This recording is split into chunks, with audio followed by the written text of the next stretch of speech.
I wanted to segue into another topic. So, what do we do when we're getting blackballed? What is it like to be blackballed? Have you ever experienced being blackballed? And the reason I say this is because there was a recent situation where an artist named Carrie Hilson, I don't know if you guys are familiar with her, but she was talking about how she got blackballed because she made a record or a song about dissing, Beyonce, and some people say that she also dissed what's her name? Sierra? Now today, at this point, are you looking like when you look back at that, and people will bring it up, so I'm sure you're kind of preparing yourself for that.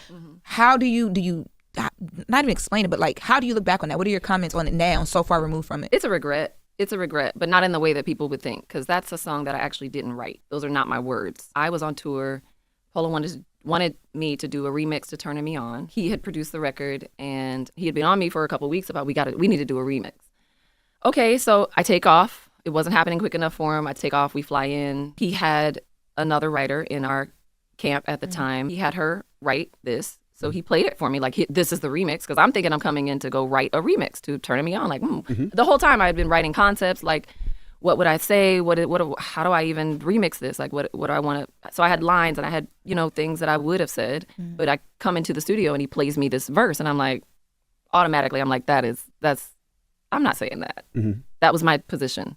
But you knew it was shade when you heard it. Yeah. You could, but I didn't know really who it was about. But I mean, one could guess. It just was. I'm an athlete, but I'm a finesse player. I'm not a nasty player. I'm not a dirty player. I don't even look at things like that. So I never found it. But we disagree there, Polo and I, because he believes in kind of the shock jock mentality. He believes in kind of playing dirty to a degree, and I don't. Yeah. So I tried to fight him on it.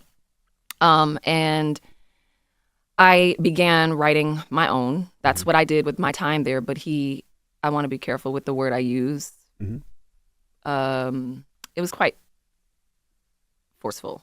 You know what I mean?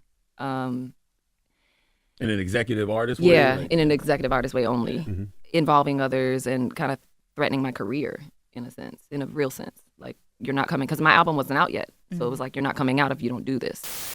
And so with that being said, she said that she basically was coerced by her record label to basically put out a song that was dissing these two ladies, and they were blackballing her because of it. She said that originally when she put out the song, they said that if she did not, her record label would not put out her album. So she did it in order to get her album put out, because that was kind of like important to her. Obviously, she's an artist. She needs to put out music, and she needs to get paid and do touring and all that type of stuff. So once that happened, she kind of got blackballed, and we saw kind of a time where Carrie Hilson just completely disappeared. And it's been a long time since we heard records from her, stuff like that. So my question with all that being said, have y'all ever been blackballed? Is it okay to be blackballed? Have y'all ever experienced that? Like, what is it? Can we do that to people, and should people do that to us? Wow. Basically, it's like grabbing somebody's nuts and just squeezing them and don't let them go, right? Bruh. Yeah. For women, we don't have nuts, so it's like pinching our nipples or something. Well, what did that guy say that's in office? Grab him by the way? Grab him by the... Ooh. Bumbo God. Grab him by the way? Don't let that... Yeah. Oh, man. But people blackball us all the time. And it don't have to be like, it can be businesses. It can even be people that you know that'll blackball you. And sometimes blackballing is not like a bad thing. Blackballing can be even not supporting you, so you can be blackballed in all kind of different situations and stuff like that. But with this situation with her and Beyonce, I'm pretty much the Beehive just shut that down. They are extreme. I've been reading some stuff. When somebody come from Beyonce, boy, that Beehive go in. I'm not a big Beyonce fan, and you know what I'm saying? But that Beehive, which are her followers and all that stuff, they are, something. Yeah, because people start to worship these people. And if you are a religious person, which I'm not trying to go there, but I'm just saying, go there. If you are a religious person, sometimes the Bible will warn of this. Like, it will say, don't put people as idols, because that is like worshiping a false gods. And I think when people really start to follow a celebrity, sometimes they get so lost in following that celebrity and wanting to know everything about their life, their kids, where they live, what's their favorite color, all these crazy things. They won't even follow God. And those people don't even know you, but you're out here arguing with people online and wishing death on people and sending death threats and do all this crazy stuff over somebody that wouldn't give you the time of day. You run up to them, they're going to think you're crazy and have you escorted out by security, but you want to sit here and fight everybody for. Well, so it becomes a level of worship. it gets weird. Like they're worshiping these artists so much, you know? Well, So mm. I don't know. Maybe if the maybe Beehive that's come what it after is. me, I'm gonna stick y'all with my EpiPen because I'm allergic to bees.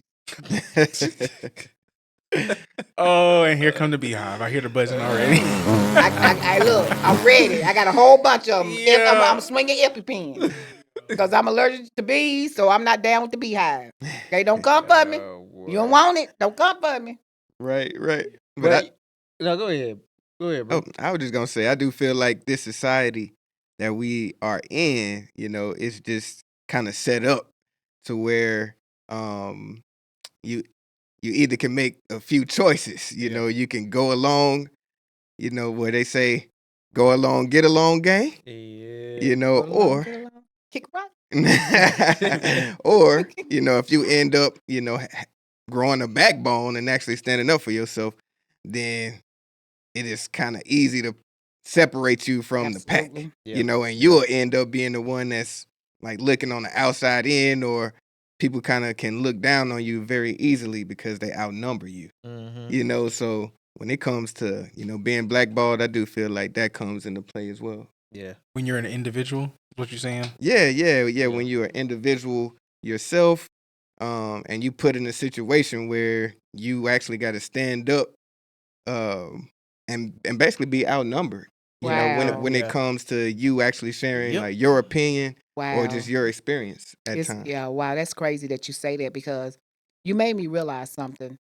And I didn't even realize I was blackballed until you made that point. When my daughter passed away, I was blackballed because this girl was lying that she had cancer. And I called her out on it. Mm-hmm. And I stood by myself, but I wasn't by myself. And I remember I did a post saying, I'm not by myself because God got me. And I said, this day gonna come where I'm gonna remind all y'all. And that day came where she was lying. Yeah. But everybody turned their back on me. They knew who I was as a person. They knew who I was. I just lost my daughter to cancer. So I'm not confronting this girl saying, how can you do this when people's lives been lost, people's lives have been changed, and you're out here putting this false information out there, but everybody felt like I was a bad person. How can you say that? And they blackballed me. But guess what? I was that one person who stood alone, believed in what I said, and it came out to be the truth. Truth came to the light. Truth came to the light. Yeah. And I told him, no, You be know? quiet.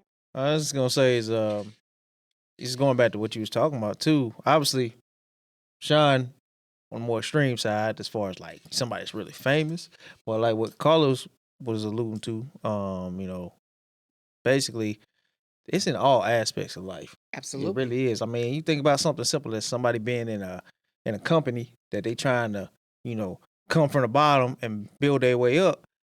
Well, you got this person over here on this hand who they got this position because they willing to kiss ass and do all these things, brown nose, if you will. Bling, coochie. And then Dang, and that too, some people sleep their way to the top. But then other folks, like I said, they just doing any and everything and just up somebody's behind. Whereas you got the other person, like you said, they gonna have a backbone and they willing to be like, you know what, I ain't doing all that. I'm not gonna just do whatever you want me to just because you think I'm gonna kiss up to you. And a lot of times in situations that can Brown get nose. you blackballed, and it'll hinder your advancement, like when you're in a workplace. So I mean, like you said, it's one of those things that's really unfortunate. It's like, how do you combat that, especially when certain people hold the power for you to be able to make those moves that you're trying to make. Mm-hmm. But at the same time, do you compromise your morality and your principles, Absolutely. or do you stand by what you know and what you believe in, and then figure out another path?